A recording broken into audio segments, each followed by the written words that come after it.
Yay. Yay.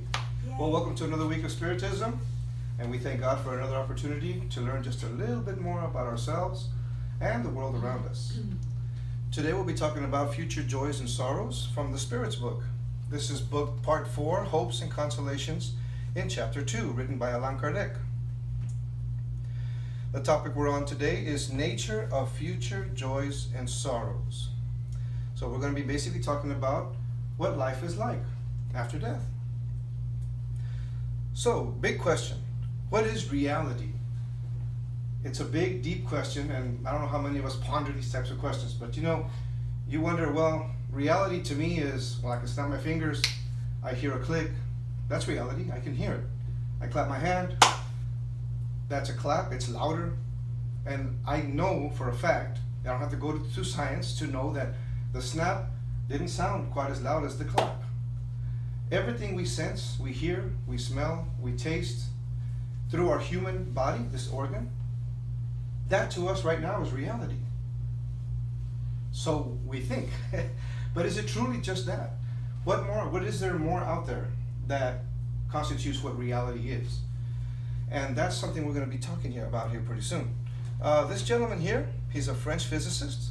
His name is Bernard Despagnat. I don't think I can pronounce his name correctly, but it's close enough.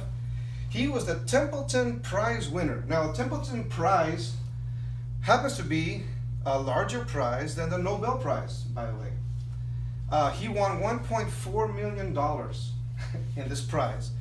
And this foundation, the Templeton Foundation, supports research at the intersection of science, philosophy, and religion. Does that sound familiar for those who have studied the Spirit's book? Science, philosophy, religion.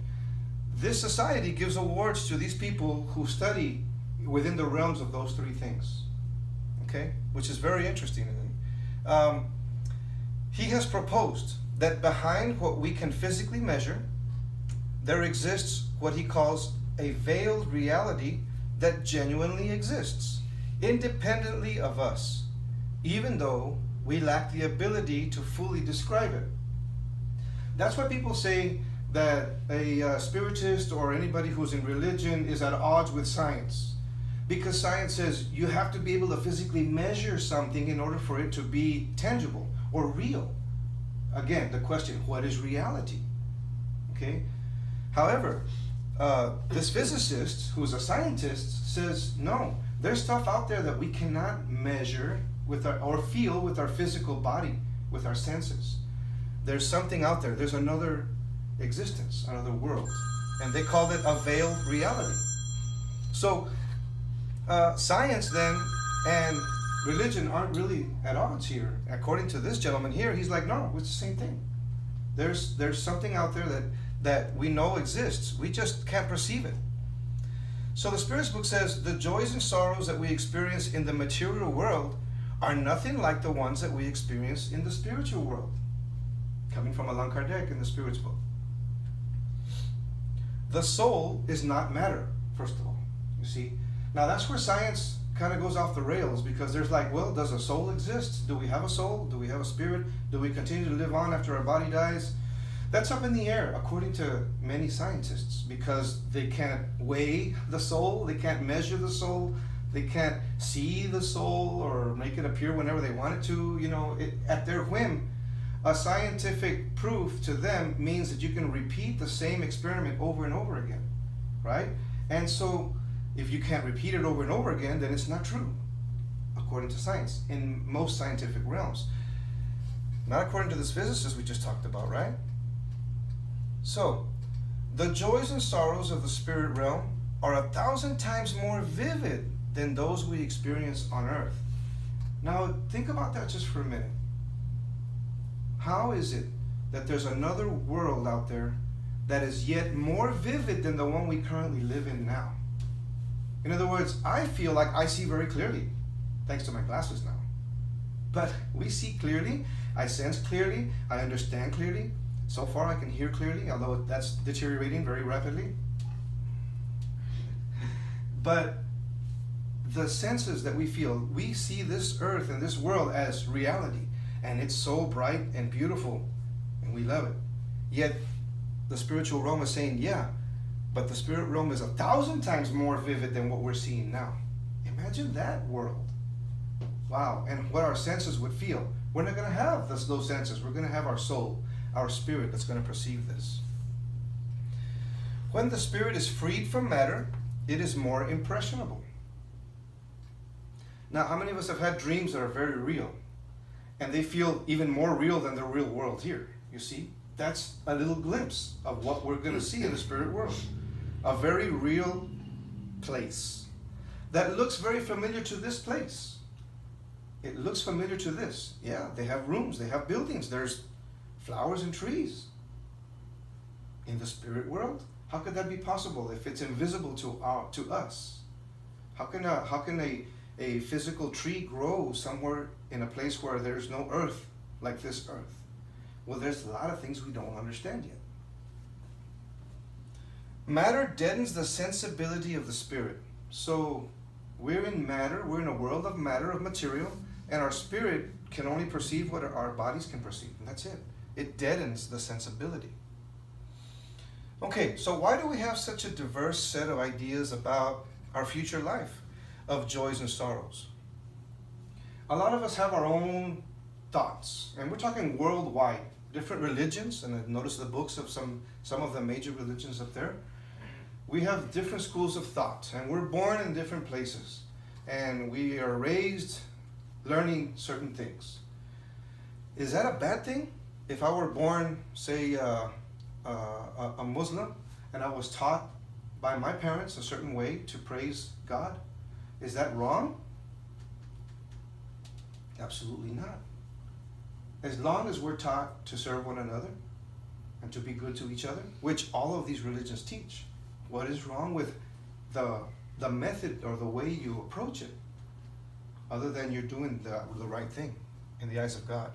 So why do we have such a diverse things? Well, according to the Spirit's book, it's because our intelligence has not yet fully developed. We're in a developing state. We can't let our egos overrun. Well, I'm human, or whatever country you're from. I'm an American. I'm a this. I'm a that. We can't let our egos run crazy and think, well, we already know it all, because we don't know it all. And you could talk to anybody in the scientific realm, and they'll tell you the same thing. This is why I'm in science, because I'm curious and I want to know more. Because the more questions I answer, the more questions come out of that answer. I get an answer for this one, and now I got 10 more questions. And then I get an answer for one of those 10 questions, and I got 10 more. And everything just keeps branching. What does that tell us? We don't know everything yet. So let's humble ourselves, and let's work towards learning as much as we possibly can on this earth. So we're like children who don't reason or think like adults right now. Our spiritual state, we're speaking spiritually here.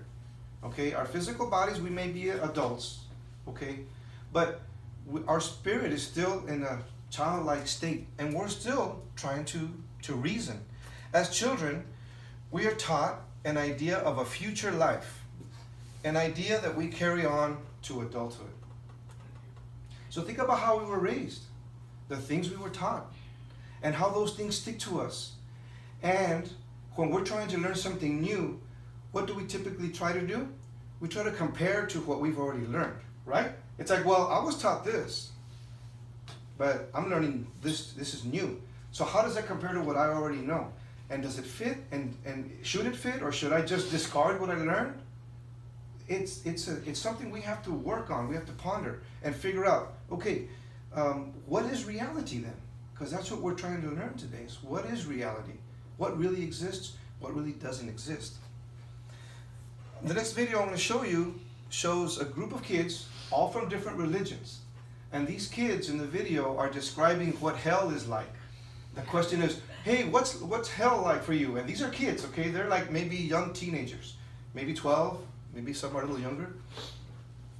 And they asked them, can you describe what hell is like? Can you tell us what you feel? And let's just listen to see what they've been taught up to this point and what they know. All right? Let's see. Hopefully this will play. Pay no attention to the funny horns on the cat. And there's a reason the cat's there. There's a reason the cat's there. Let me see if I can get this on. Input. All right.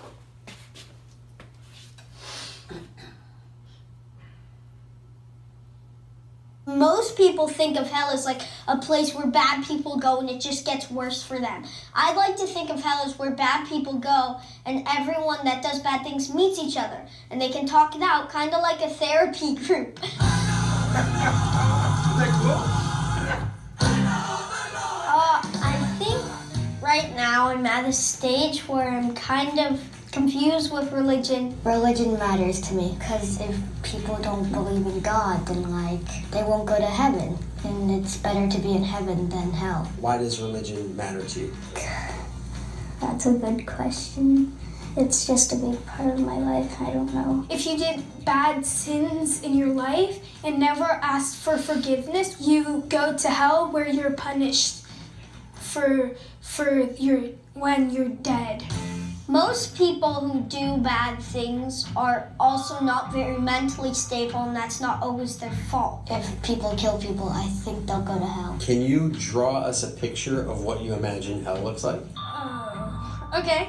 I'm gonna kind of base it off the Nether in Minecraft. Take a portal to go there, and there's a lot of bad creatures, I think cats are evil. Hell might be full of cats. and there's fire everywhere, and it's all red and orange and yellow. I think the devil or Jesus decides if you go to hell. I don't think of it as like a devil or with you're on fire. It could just be like you're asleep and you never come up. I mean, that could be what death is like. You're never gonna know until you find out. I think hell might be underground, all like red and dark, volcanoes. I almost don't want to use red because that's not really how I want to think of hell. Oh, I found red. I imagine it's like really hot. I think it would be even hotter than LA. Devil. See? In my religion, we call it shaitan. I think the volcanoes are always erupting in hell. I imagine it's something bad, like carrying a whole big wheelbarrow full of heavy stuff. I think people go to hell forever. If you do bad things, you go to hell and there's no way out. After you go to hell, you can go to heaven because it's made you a better person. It would make no sense to let these people burn or be with the devil. I think it'd be cooler if we could help them. Meow. Do you think politicians go to hell? What's a politician? There's a person that should go to hell. That person shall remain nameless. I think I know who you're talking about. Yeah. This is just a devil cat, I guess. Like an evil cat. Maybe like hell is short for help or helpfulness, and maybe someone just said add an L instead of the P, and someone said okay. There's like a really bad red ground. There's a really, really bad evil person having to pull a whole load of heavy stuff. There's a shaitan. First you get this big blue arch when you walk in, and it says help is here. And this was a big sign that said hell in the original beginning, but now it says help because we've crossed it out, and that's how I think of hell. Animal therapy. We have our little taxi that drove you here with a very happy driver. Food, where people go to socialize and eat their healthy food because health food makes you happier. This is all the lava, the red stuff, and the pink. The gray stuff is like the ground and the volcanoes. It's a really, really bad place, and I suggest you apologize for every bad thing you've done and never ever do anything bad unless you want to end up like this really, really evil person. Think of if you have a loved one who did something very bad or murdered someone and you're watching this video. This is how I want you to think that they are. If they've passed away, I think they're getting help. I'm not gonna lie. I don't know if this is real or not, but if it is, I really imagine this is what hell is. Whoa. Pretty good. Isn't that neat? Interesting. Okay, so what did y'all think of the video? Wow. Interesting, Wow. right? This guy thought that hell would be a lot of cats, so that's where they put it. Because he doesn't like cats. But, I mean, there were 4 religions in there. One of them was a Jewish, then there was a Muslim, and then there was a Christian, and I don't remember the fourth one. Hindu, yeah. Everybody with their view of hell. Now, mind you, these are kids, and their minds are just free, and they're just pretty much repeating a lot of the stuff they've learned since they were born, right? They're growing up, and I know the Jews basically don't worry too much about the afterlife. As far as the way I understand the religion, they're worried about right here and right now. Yeah. And they're worried about, hey, what are you going to do for me now? You know, I don't care what happens after that. We'll cross that bridge when we get to that. Although this young man, the Jewish guy, he's still saying, hey, but I'm imagining that it's a place where we can help people.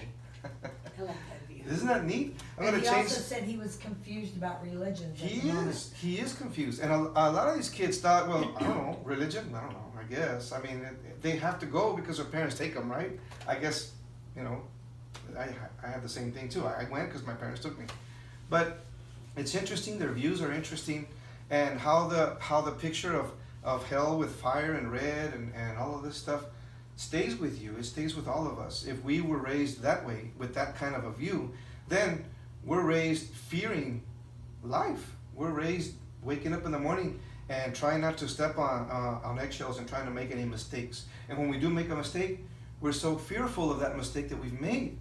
And now what? How can I make it up? Well, you're going to hell. I'm sorry. You've already messed up. That's so that's But such we a all mess up because we're not perfect beings. that's right. We all mess up. We're all very flawed. We are. And so where does that fit then in our conscience that we're going to go to an eternal damnation and never get out of it?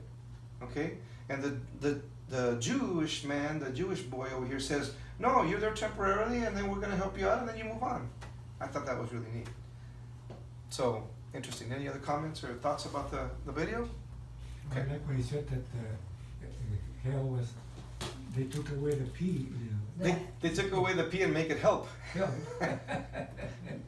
Only a kid can come up with that, but it's such a great thing. It actually made a lot of sense. It made a lot of sense. It really did. So I found it very interesting. I thought I wanted to share that with you guys. Okay. So, human language. In the Spirit's book, human language, oops, I went too far. Human language is too incomplete to express what lies beyond our present existence. It has been necessary to, and this is a quote from the Spirit's book, it has been necessary to address you through comparisons borrowed from that existence. And you have mistaken the images and figures thus employed for realities. They had to use our language to describe what the feeling is, for example, the feeling of hell.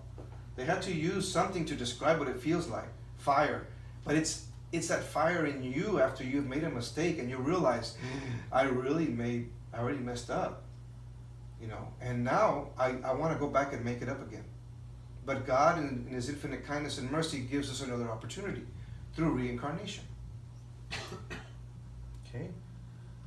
Here's an example. Jesus answered him, truly, truly, I say to you, unless one is born again, he cannot see the kingdom of God. How many interpretations have come out of this one thing? A lot of interpretations. And, you know, we have to be cognizant, aware of all the interpretations that are coming out of these things, and then find out, well, which one fits among, with the common sense, with the glory and love of God. Which one fits? And that's where we know that we're still at that level of trying to work things out in our brain, in our mind. That we're not at a high level of understanding yet. We're working our way there. And these will go away into eternal punishment, but the righteous into eternal life. Here again, the words are plain and clear. You're going into eternal punishment. Eternal means forever, for all time. So then why put that in the Bible? Why talk about it at those times, a couple of thousand years ago? This is the language they needed to hear in order to find some kind of justice in their lives, some kind of direction at that time. Okay? Now, eternal punishment, that it depends on us what eternal is, because we can cause eternal punishment in ourselves. We can stay in a rut. We can stay in a position where there's no way out and it's just gloom forever. We can put ourselves in that situation until we decide, I'm done. I want to move on. I'm done with this suffering. I want to change my life. I want to be able to do something for someone else. I want to make some adjustments so that this eternal punishment doesn't continue. It's up to us. When we finally get tired of it, when we finally say, ya basta, let me make a change. I've had enough. Like an alcoholic at some point will finally realize, you know what? this is really hurting me and my family. And some may never get to that point. And some do. And when they do, it's this giant aha moment. Well, in our life, in the way we're living our lifestyle, it finally is going to hit us. We're finally going to say, this lifestyle, it's only brought me misery. I need to make a change. And that's where we have to make those changes. So as we become more enlightened, our thoughts will be able to comprehend what our language cannot really express. Our thoughts are really what communicates the spirit world to us. Our thoughts. Our language, our words, we have to choose the words to say what we're feeling. And there's often times when we say, words cannot describe what I'm trying to convey to you. We say that a lot. And that is so true. Words cannot describe what you mean to me. Words cannot describe the love I feel for you. And that is so true. There's no way we can verbally say it. We have to feel it and show it. When we reach perfection then, what will happiness look like? When we're finally there and we say, oh, I'm an angel. I don't have to reincarnate anymore. I've already gone through all these lifetimes and I've reached this high level of bliss and happiness. What is it going to be like? Are we done? Are we going to play a harp on the cloud? No. And just fly around and go, ooh, look at me, I'm holy. You know? What's going to happen? What does it look like? The Spirit's book describes it this way. We're going to have knowledge of all things. We're going to know a lot of stuff. Now, we may not know still what God knows, but we're going to have knowledge of just about everything. What a joy to be in that position where you already have that knowledge. We're going to have no feelings of hatred, jealousy, envy, or ambition. That's very, very alive right now in our lives, in this current situation we're living in. It's there. But when we reach that level, that stuff disappears. No passions that make people unhappy, such as gluttony, fear, sloth, lust, greed, and many more. Gluttony is kind of like you overindulge in stuff, in food or laziness and stuff like that. Fear, sloth, you just you leave things, put things off for another time. You just don't want to do anything anymore. Those things, those times of passions, they make us unhappy even though we still practice those things. And we still see greed in this world. We still see a lot of all of these things. Particularly fear. I think fear is a very dominant feeling that we have. And it brings us a lot of sorrow, a lot of unhappiness when we fear. We fear the unknown. We fear making the wrong decision in our lives. Right now, my children are still in school and they're making decisions. I know that we're talking about this, and they're making choices in their lives, and there's a fear of taking a step in the wrong direction. For fear of what? For fear of regretting, saying, oh man, I should have, could have, I should have done this, I shouldn't have done that. But in reality, that's why we're here, to make decisions, and then if it was a mistake, go back and go the other way. Either way, we're not losing. There's no fear. We don't lose. We can't lose here because God is with us and He's watching us. And we're here for a purpose. And that is to make decisions, make the mistakes that we need to make, and learn from them. There's no losing. So fear, that's the hard one. We've got to shed that. Mutual affection. We can say we have mutual affection, but in the spirit world, at a very high level, everybody is so close, like mother and father, like brother and sister, like as if they've known each other for many, many, many years. That mutual affection we don't have for just a stranger right now, currently in our physical world. You're not going to go to a stranger and really feel that love you feel for your mother or your father or your aunt, your uncle, your brother, your sister. But in this level, they do. That's how they see each other. That close. That close. So that's what will happen when we get to that point. There are no wants. There's no sufferings or anxieties of material life. None of that is there anymore. Happiness will be found in the good that we do. That's where we're going to find our happiness. That's what we talk about. Hey, how'd it go today? Great. What happened? Well, this guy over here, you know, he had these issues, and I talked to him, and we worked it out together. What a great success. That was a great day. We worked things out together, and I helped him out, and you know, he's got a better view of life, and he's moving forward. Wow, high five. That's high level. See, we can practice that here. Doesn't hurt. We can try. We can try, and we can keep trying again, and be a beacon of hope to somebody. Why not? Instead of being the gloomy one. How's it going? My arm hurts. My leg is in pain. I don't know. Really? And how's your life going? No, not so good. Traffic's bad. And no, we can be that person and bring somebody else down with us, right? Rather than doing that, how about we become conscious about bringing people up? How are you doing? I'm doing great. How about you? Really? Things are going great? All right. And how, if you need any help, let me know. We're here. We're available, blah, blah, and work our way up. And give each other a hand up, as opposed to just pouring out all of our problems onto other people.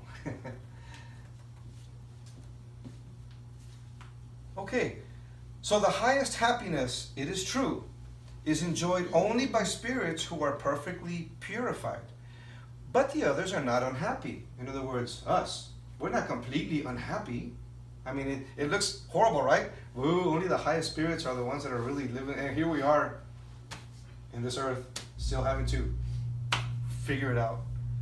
But others are not unhappy. Between the sad ones and those who have reached perfection, there's an infinity of gradations of elevation and of happiness. For the enjoyments of each spirit are always proportioned to his moral state. Let me read that again. The enjoyments of each spirit are in proportion to the moral state. If we're feeling unhappy, look in the mirror and ask, what is it morally that I'm doing that's causing this feeling of fear, of guilt, of anxiety, of whatever? What is it that I'm doing? Because I'm causing this to myself. My moral state has not elevated yet at a higher level. You see? So that's what we're working on. And there's no shame in it. There's no shame in it, in saying, oh man, you know, I'm just not happy a lot of the times. I'm very sad. Or I have this anger, this deep anger in me. And believe it or not, talking to someone really helps. And if the problem is really, really deep, then a therapist really helps. But a lot of us have this ego, and no, I'm not gonna go see a therapist. I don't need, I can handle this. I can solve it myself. I don't need anyone. That's not true. We need each other. We need each other. And in moments like darkness in our lives, we need to look for each other and not just go hide in a little corner and say, oh, woe was me, look what's happening. Yeah, sometimes we need time alone, but we also need each other to bring ourselves around. Those who've achieved some happiness aspire to be as happy as spirits who are further on, not through jealousy, but through emulation. In other words, through copying what they're doing. Hey, I want to be like that. I want to be like the superior spirits who are very well. Then let's practice being like they are. Just like in any profession, you want to learn to be an architect. You look for the best architects out in the world, and then you copy what they do, and then you become as good as them. Maybe you ask them to be your mentor, and they'll help you up. That's what we do in the physical world. Why not in the spiritual world? Who spiritually can we look up to? Number one, Jesus Christ. God sent us the example of how to be. Right there, in front of us. Happiness depends on us, okay? So we can reach it with the calmness of a good conscience. And that's important, having a good conscience. That's how we can move forward. If our conscience is muddled with, I haven't apologized, I haven't really said things right with that person, my relationships are just not happening, our conscience is muddled with all of these things, how are we going to move forward? How are we going to move forward if our conscience is still stuck in that in that rut, in that feeling of, I just can't. I can't forgive that guy, and I'm not going to forgive that guy. Well, then fine. Then stay in your unhappiness longer until you find it in your heart to forgive that guy or that girl. It's not an easy thing to do. Question number 968 of the Spirit's book reads, you place the absence of material wants among the conditions of happiness for spirits. But is not the satisfaction of those wants a source of enjoyment for mankind? Allan Kardec. Getting sassy, right? In a sense, he's poking, he's prodding. Wait a minute, you know? You're saying the only way to be happy is to get rid of the material wants that we have. But don't we find happiness in some of those material things that we have? Isn't it there? Isn't it necessary?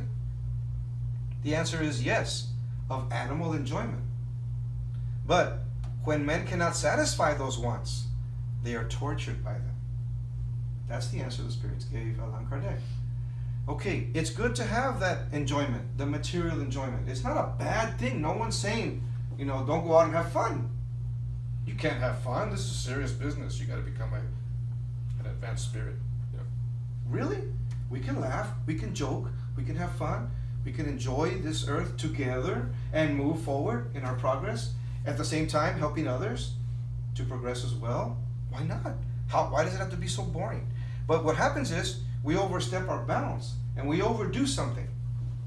We overdo some of those enjoyments, whether it be sex or alcohol or too much time spending in recreation and not really spending any time with real work, as far as the work that God has asked us to do, and that is to help each other, to be good to one another. We can forget those things and be so caught up in our material world that we overdo it. And that's when we torture ourselves, when we overdo it. An overindulgence of anything, even something as pure as water, can intoxicate. Did y'all know that? Too much water can make you sick. It can actually make you die. It can actually make you die. Are you talking about drinking it or swimming in it? Well, both. Fraternities have done it. I mean, waterboarding. I mean, like, you know. Okay, yeah, it can cause. But if you torture. could actually die from too much water. I mean, when I read that, I was like, I gotta put that up there because I didn't know that. You can die from too much water. Yes. Everybody always tells me, drink water, drink plenty of water every day. Well, I guess you would have to really consume an enormous amount, right? I mean, way too much. When you have kidney problems, they give you a certain amount you can drink only. Okay, but they don't go past a certain level, You right? cannot, because the kidney has trouble. It has to have time to process. So So even it's- there's at times when they're gonna tell you, you can't have. And sometimes they just wet your lips with the ice. And that's because your body wants to be hydrated, but they tell you, whoa, cannot. slow it down. Everything in moderation, right? And that's basically what it means. I mean, come on. Yes, let's enjoy this world that we're living in. Let's enjoy each other's company while we're here, but to a certain extent in moderation, so that we can move on in a healthy way. Alrighty. What does it mean when it is said that purified spirits are gathered at the bosom of God singing His praises? All the spirits are right there next to God and they're just like glorifying God. Because that's what's going to happen when we pass on, when we reach a high level. At least that's what many people would say. We're going to glorify God, we're going to sing His praises, and that's pretty much what our job is. Would that be great? Or will we get bored pretty quick? I don't Well, think- if we're purified, we wouldn't get bored because we're not gonna feel the emotions of hate or envy. Right. So why would we feel boredom? But it looks to me like we're separating ourselves from all the other bad people, and we're just going to be with God. I don't think so. No? You think God would want that? I don't know. Why Would he want- why would- would we be praising would- him? would He we knows see- he's God. Don't do something. But yet we've heard, and I've heard in the past, and I've heard from my studies in religion and things, that's what's going to happen when you reach that level of purity, like an angel. Boss, you're going to be there next to God, seated at the right hand of the Father, You're gonna be working for and not do anything, just sing and hallelujah. Wow. That's No, I think he'll be with these special agents. I'll pretty sure he won't want for me to sing to him. Michael the Archangel is very pure. He would say, just sit in the back over there. Over there, where nobody can hear you. Yeah, Michael the Archangel is very pure and he has a lot of work He to has do. a lot of work to do. That's exactly the point that we're getting at. Thank you for that. That's right. There's the more you know, the more responsible you are, and the more things are hard to do. You know, that's how it works. It is an allegorical picture of the knowledge purified spirits have about the perfections of God. Do not take it literally. It's an allegorical picture. It's just you're going to be singing the praises of God. But in what way? Through your actions. You're going to be singing the praises of God. Through the things you do. Okay? It would be absurd to think that higher order spirits sit around in song and praise for all eternity. That would be useless. So see, you guys, your answers were right. I don't have to tell you anything. It's really good. They know all things and make use of their intelligence. We're talking about higher order spirits here. They know all things and make use of their intelligence to help others in their progress. This is where they find joy and happiness. Like we were talking about earlier. Hey, how'd your day go? Well, this guy had some problems, but we worked it out, you know, high five. Those are the things that they find joy and happiness in that. And we can learn from this too, from our current condition in this material world. Where can we find joy and happiness? Especially in moments of sorrow, in moments of hurt, in moments of guilt. Where can we find it? And one priest once said, you find Jesus Christ in Christmas. He says, you all get together and have your parties in Christmas, but you're looking for Jesus. But you can go find Jesus in many places where there's poor people who don't have food to eat. You find Jesus right there. Look into their eyes. There he is, suffering on the cross. That's where you find Jesus. And where do you find happiness? Happiness in knowing that you've made a difference, at least just one person. You've made a difference. There's a happiness and joy. And so we can do it too. We can practice. We can look up to those high order spirits and say, you know what? I want to be that way. But it takes commitment. And it takes, you know, a lot of, how can I put it? You have to leave certain things, certain lifestyles to get there and to be able to do those things. Okay. Everything in nature, from the grain of sand upwards, sings. Remember they were saying singing the praises of God? Everything sings. Everything's in vibration. We talked about that in one of our previous meetings. Scientifically speaking, even the scientists have seen that a solid object is vibrating. Any solid, a rock is vibrating and it's moving. Everything is in transition. What we see, what we perceive is at this certain point in time. But what's going to happen to this wall 1,000 years from now? It's going to crumble. But yet, that timeline, we don't see that timeline. We're stuck in this timeline in our material bodies. So we see a solid object that isn't going to change in our lifetime. But it will change over many years. So things are in transition. That is to say, proclaims the power, wisdom, and goodness of God. Everything is in vibration. So there's singing the praises of God. There's music in the universe. So there's a lot of things out there. Let's see if I can read this. It's kind of like hard to read. If you want to find the secrets of the universe, think in terms of energy, frequency, and vibration. Wow, that's kind of neat. Can you see that? If you want to find the secrets of the universe, think in terms of energy, frequency, and vibration. Higher thoughts, higher energies, higher vibrations, higher frequencies, higher dimensions, higher experiences. We can elevate our thoughts, and we just did it when we said a prayer right before we started the studies. We said a prayer. What happened? We elevated our thoughts.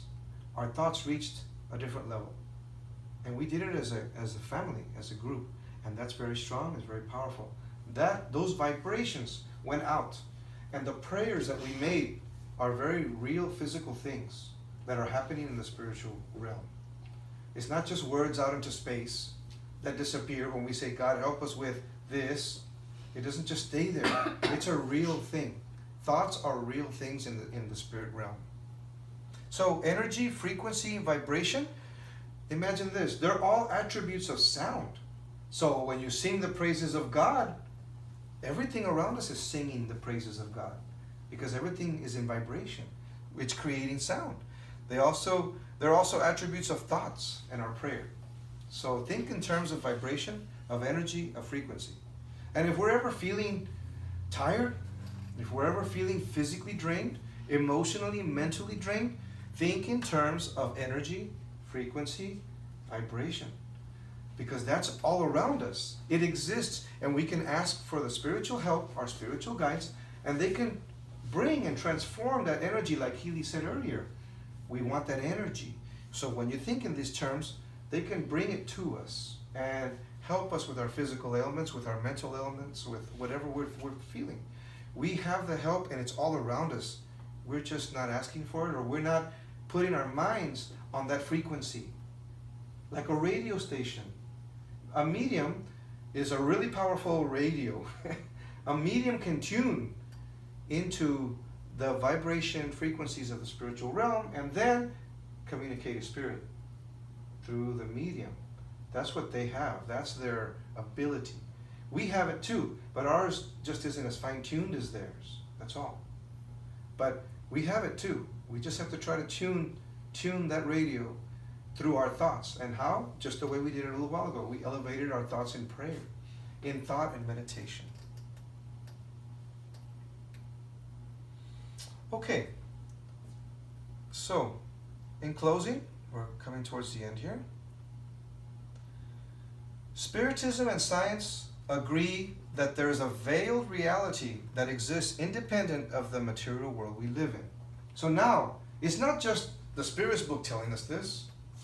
It's not just coming from the spirits that Allan Kardec communicated with, and they said, hey, there's a spiritual realm out there. We exist. Here we are. The spirits were talking to us, right? We exist. We're still alive. We haven't died. Okay.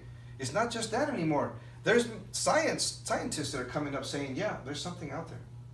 And quantum physics we're learning so much about that. That's one of the greatest unknowns in science. We're just now tapping into the beginning of quantum physics. And they're now learning about how this reality, it's called quantum reality, how it's so different. We don't understand why it doesn't follow the same laws of physics of our material world.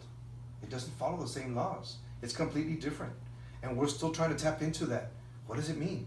How come it doesn't do the same thing that Einstein said it was supposed to do? Particles are doing weird things, and they're trying to figure them out. We're still learning.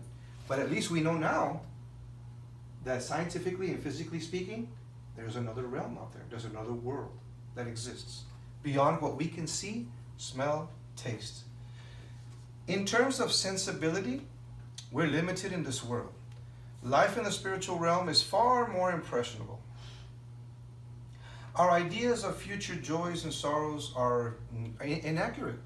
They're not right. We're still developing and have much to learn. And finally, purified spirits have knowledge of all things and take joy in doing good for others.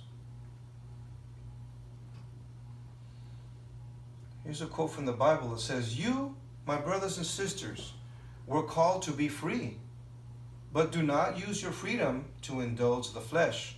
Rather, serve one another humbly in love." That's from the Galatians 5:13. Do not indulge in the flesh. You have to be careful what they're talking about here, but that's material world. Don't indulge in our material things in the flesh. Don't indulge in hoarding all of our little possessions. That's material things. Don't go overboard with that. Yes, use what we need and nothing more. Do we need more? Well, sometimes we want more, but is it what we need? We don't know. We have to determine that. Okay? So serve one another humbly in love. And there's dozens of quotes that say help one another, serve one another, be of service to someone else. In the Bible, it's all over the place. It's all over the place. Okay, and before we go, we still have a little bit of time. I was gonna end it here, but we still have some time. We have about 10 minutes. I have a little short 4-minute video. No Solar, the Astral City. I found this little clip. It's about 4 minutes long, and it shows some of the best scenery of what Chico Xavier described. Not Chico Xavier himself, he was the medium. It was Andre Luis. Described what it's like. It's like having somebody on the other side going, this is what heaven's like, or this is what it's like when you die. Look at what you can see. And the spirits were saying earlier that the spirit world is more palpable. It's more impression. But joys and sorrows. Yes. Not just joys. Right. And what did you mean, joys and sorrows? Oh, yes. Because it's more palpable. Yes. It's like not just like oh, the beauty of Correct. it, the sorrow of it too. Is Oh more yeah, palpable. yeah. When you're in pain or in suffering, that's very real too. Yeah. But these are some of the more beautiful scenes that came out in the movie, and these were scenes created by the description of Andre Luis. Who's from the spirit side? In the spirit world, communicating through Chico Xavier, and how they made the movie. So let me show you just some of the scenes that they showed on there. It's really cool.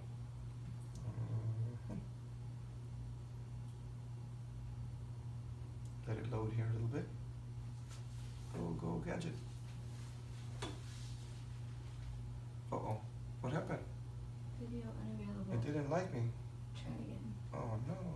Let's try it again. Maybe I got ahead of it.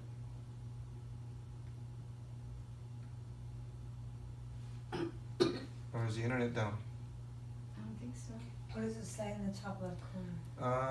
No, it just says, it says... Where we go after death? Yes, no You solar. can read that?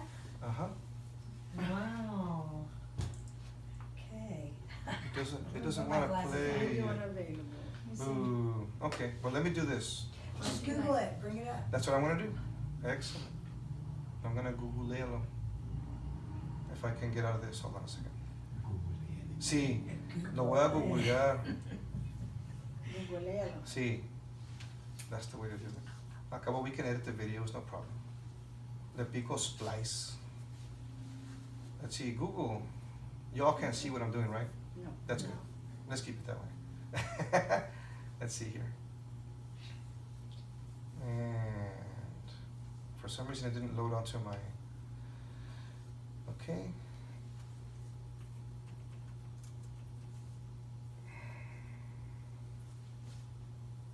I should have kept it and I got out of it.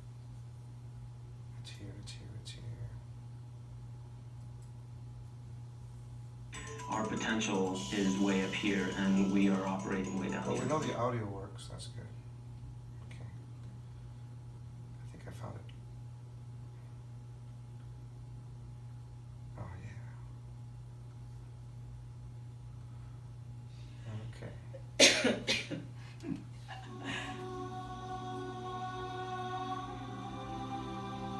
You can't see it, so let me send it to you. Oh, there it goes. May hit play. Make it bigger. I will.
Talk about the pearly gates, right? Yep. Okay. I had a similar vision of that. Did you? Myself, of what it was. So you sort of perceive this something similar to this? Yeah, Wow, that's yeah, neat. it's very similar. Okay. Nice. So when I saw that, I was like, You're like, wait a minute. okay, wait a minute, did you Been just there, peck my done brain or what? I mean, there was a lot of similarity, but then there was a lot of, New things. I'm more like, okay, there's also Caliche roads, there's also, but my vision of it, wow, it's kind of weird. So families follow families Yes. or not necessarily? Well, it depends. It depends on. You're right. I mean, they probably still meet together, but maybe they have to go their own separate ways to whatever level they are spiritually. But then they still come together and meet, and then they go back again. Yeah. Kind of like going to work. At your time of death, passing from material to spiritual world, Mm-hmm. you get received from those that you love, those Correct. that you know that Family members that when you used to before live with. Yes. Those are the ones that greet you. Right. Right. Look, there's nothing to fear. Come here and grab your hand. The idea is to be received in a place that's familiar to you, and we are what we are used to seeing is this earth. So we're going to see something similar, something familiar, albeit more vivid, more alive than what we see here. And to me, I noticed that most of them look the same age. They do, and because it's a Yeah. spirit. They don't have a physical body, but they're But they're all para-spirit, most of them to be, except for the older man. like young, the middle-aged, young age, leader of the channel, the 20s, director. 30s type of thing. Even, Yeah, it seemed like it was Yeah. like 30, 40s. Every Yeah. face I saw was like, Sure. wow, Uh-huh. That's true. So when they say when we died, how old was Jesus? He was like 34. Don't quote me on that. And then we all become like 34. Something like Isn't that. that sick? Well- We've heard so many different things. I'm Correct, like, correct. But our physical But I mean, body I absorb ages it and all. it deteriorates, so our spirit doesn't. And our paraspirit then forms the what we used to look like. Yeah, And- fire. And how we identify with a certain spirit. What if I come across somebody I knew 2 incarnations ago? I'm not gonna show them this body, am I?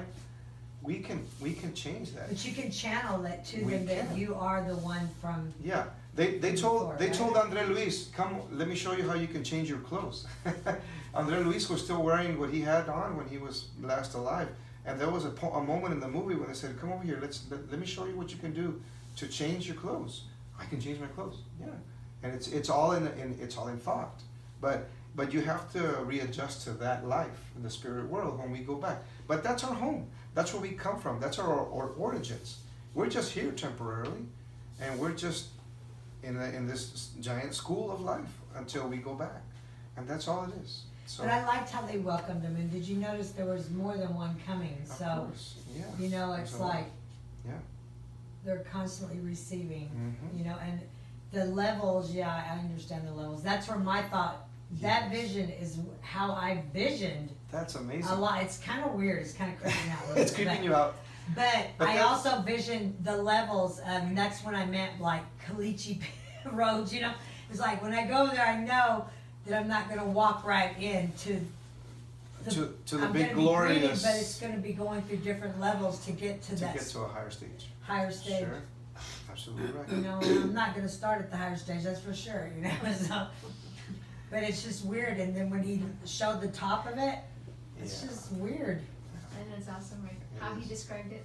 And How he described it is a very big vision that I had of it. Because people would say, gotta go through all these gates and stuff like that. I'm like, no. Well, there's and we could see that gate. People talk about the pearly gates, right? Well, it's there a- there was one there, and it was closed. But it was closed and everything on the other side.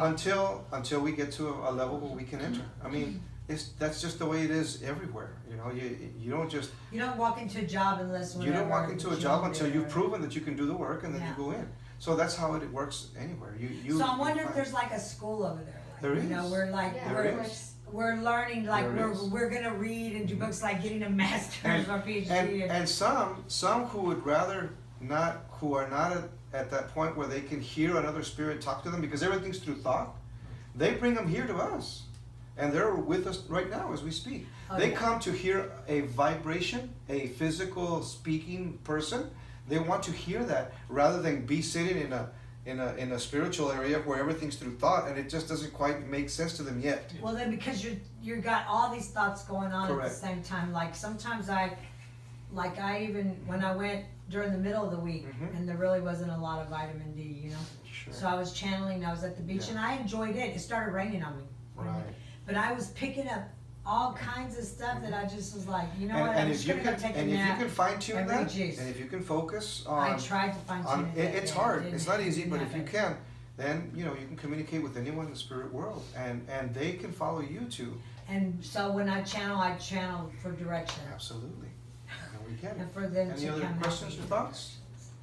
The best way to channel is when you go to sleep. I know. So I went home and took a nap It's good. for 3 hours. It was weird. I don't never take naps. I was like, this is just too much. Thank y'all so much for coming. So I'm gonna remember that.